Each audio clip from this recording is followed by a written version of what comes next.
gooftaa danda'e anuma tokkoon qabu situ hundumaa naaf ta'e akka abbaa siinan beeka akka haadhaattis waammadhee irruu sobaayeen qaba garuu siinan daagadhe.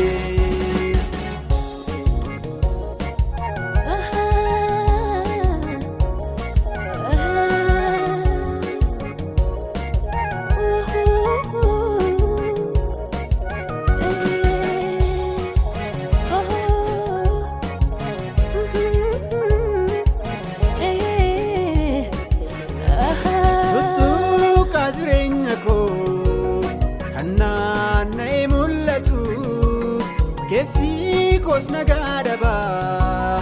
dhabeet waan itti hirkatu injiru michuun lafaa anaafuu kan dhaabatu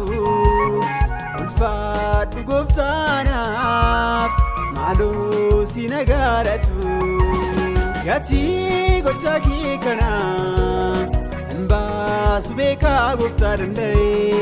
anuma tokkoon qabu situ hundumaa naaf ta'e akka abbaa siinan beeka akka haadhaattis waammadhee irruu sobaayeen qaba garuu siinan daagadhe.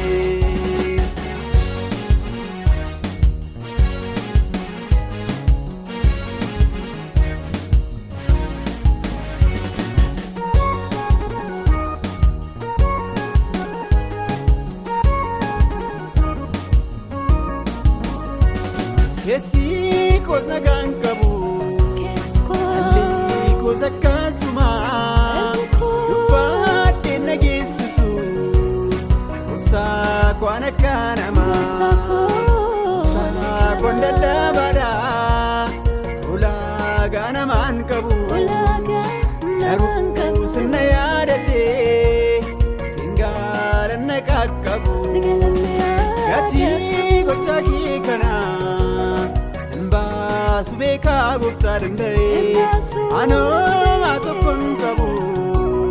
situ hundumaa naaf ta'e akka abbaa siinan beeka akka haadhaattis waammadhee irruu sobaayeen qaba garuu siinan daagadhe.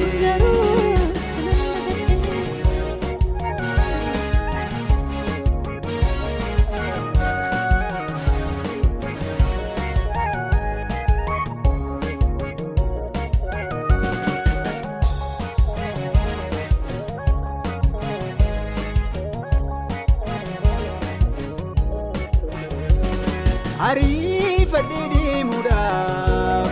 humnaatu natti hir'ata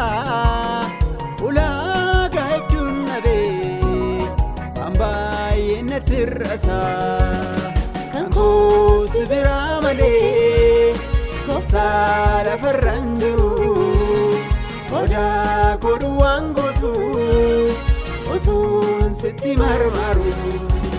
gatii gochaa kee kana